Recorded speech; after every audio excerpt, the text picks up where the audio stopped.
కాలం ఒక రీతి, జీవిత సత్యాలనేవి అవే కళ్ళకెదురొచ్చి కదలాడుతూ ఉంటాయి. అందులోని భాగంగానే బ్రతుకులనేవి కూడాను అర్థమవుతూ ఉంటాయి.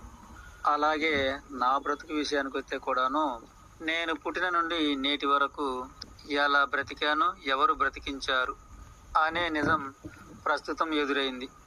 నిజానికి మా అమ్మగారు నన్ను కన్న మరుక్షణం నుండి 2 సంవత్సరాల లోపుగా తన శరీరంలో గల రక్తాన్నే ఆహార రూపంలో నాకు అందించి నన్ను బ్రతికిస్తూ అందులోని భాగంగానే క్రమక్రమంగా బయటి ఆహారాన్ని తిని బ్రతకాలి గనక ఆహారం తినే విధానాన్ని నోటికి తినిపిస్తూ అలా పూర్తిగా నేను ఆహారం తినడం అనేది నేర్చుకున్న తర్వాత ఆహారంగా ఇస్తున్న తన రక్తాన్ని బంద్ చేపించి బయట ఆహారం తినే విధానంలోకి నాకు బోధించింది.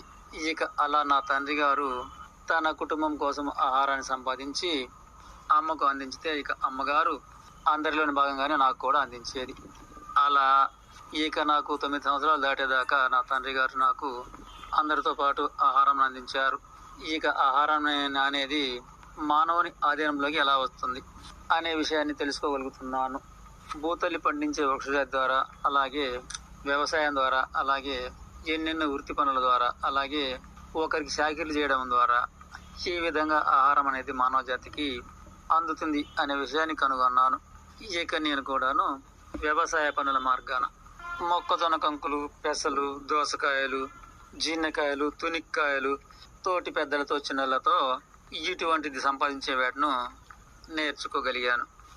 అలాగే అమ్మతో వ్యవసాయ పనులకు వెళ్ళేవాడిని, అప్పుడప్పుడు వెళ్ళేవాడిని.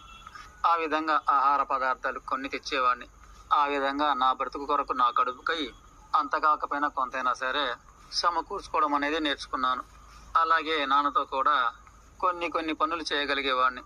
అలా అమ్మతో నాన్నతో కూడాను నా బ్రతుకు కావాల్సిన ఆహారమును కొంత భాగమైనా సరే నా వంతుగా సంపాదించుకోవడం అనేది తెలిసింది. తర్వాత వృత్తి పని నేర్చుకున్న కొరకై అమ్మమ్మ గారి ఇంటికి వెళ్ళి మేనమామల కొడుకులతో వడ్రంగి వృత్తులను చేస్తూ వారితో పాటు నా కడుపు మందం నేను చేసేవాడిని. అలా కొంతకాలం తర్వాత తిరిగి వచ్చి మరలా బట్టలు కుట్టే దర్జీ వృత్తి కోసం మరొకరి వద్దకు వెళ్ళాను. అక్కడ నా బ్రతుకు కాదు, ఇంకను ఎక్కువగా కూడా చేసేవాడిని. అలా కొంతకాలం తర్వాత ఆ విధంగా చాలా వృత్తులు మారుస్తూ చాలా వృత్తుల వారికి నా బ్రతుకు కన్నా ఎక్కువ కూడా పనిచేసేవాడిని. అలాగే 1 సంవత్సరం లోపు చిల్లర దుకాణం కూడా పెట్టాను. తర్వాత దర్జీ వృత్తిని అంటే టైలర్ వృత్తిని 20 సంవత్సరాల లోపునే ప్రారంభించాను. దాని ద్వారా నేనే కాక నా తోబుట్టులను కూడా పెంచుకున్నాను. నా తల్లితో సహా అందరము ఆ వృత్తి మీదనే బ్రతికేవాళ్ళము. నా తోబుట్టులకి నాకు కూడాను చదువులు, పెళ్లిళ్ళు ఇవన్నీ కూడాను నేను బ్రతుకుతూ ఆ విధంగా వారందరినీ బ్రతికించాను. నువ్వు చెప్పాలంటే చాలా మంది చుట్టాలను కూడాను నా సహాయం ద్వారానే గొప్ప స్థాయిలో కాదు సుమా, భేద స్థాయిలో మాత్రమే బ్రతుకు మార్గాలు కానీ వివాహ మార్గాలు కానీ నేనే చూపాను. జాతి వృత్తి అయినా కంసాలి పని కానీ వడ్రంగం పని కానీ చిన్ననాడే కంసాల పని చేశాను, మానాను. వడ్రంగి వృత్తి మాత్రం నా పిల్లలు కూడా బడికి వెళ్ళేదాకా ఆ దర్జీ వృత్తి చేసి ఆ తర్వాత వడ్రంగి వృత్తిలోకి మారాను. ఇలా నేను బ్రతుకుతూ భేద స్థాయిలోనే చాలా మందికి బ్రతుకులు చూపగలిగాను. నా తోబుట్టువులకు నాకు కూడాను సంతానంగా పుట్టుకొచ్చిన ఆ బిడ్డలకు పెళ్లిళ్ళ వయసు కూడా వచ్చేసింది. వారికి కూడాను పెళ్లిళ్ళు జరుగుతూనే ఉన్నాయి. ఇప్పటిదాకా కూడాను నాకు బంధువులు కానీ ఇతరులు కానీ పట్టెడు అన్నం పెట్టి బ్రతికించిన వారు ఎవరునూ లేరు.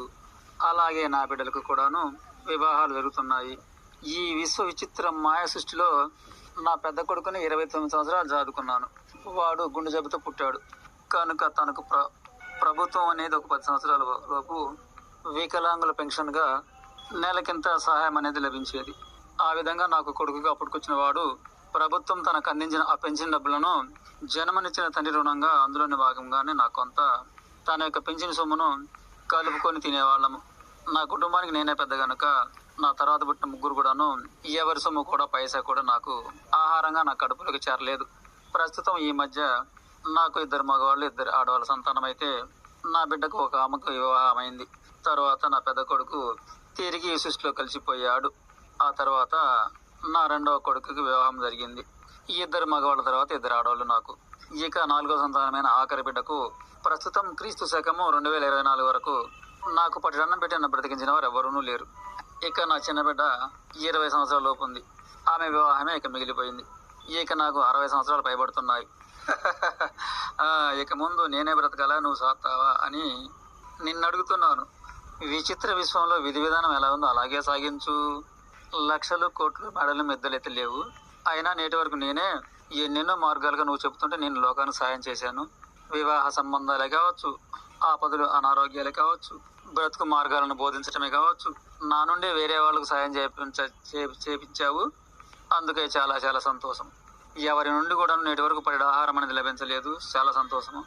ఇదే విధంగా నన్ను 90 సంవత్సరాలు పైబడేదాకా నేను పుట్టిననాడు నేలపై పడి ఆ తానాన్ని తీసుకెళ్లి చెప్పావు. ఆనాడే నా 90 సంవత్సరాలు మూటగట్టి నా చేతిలో పెట్టావు కదా.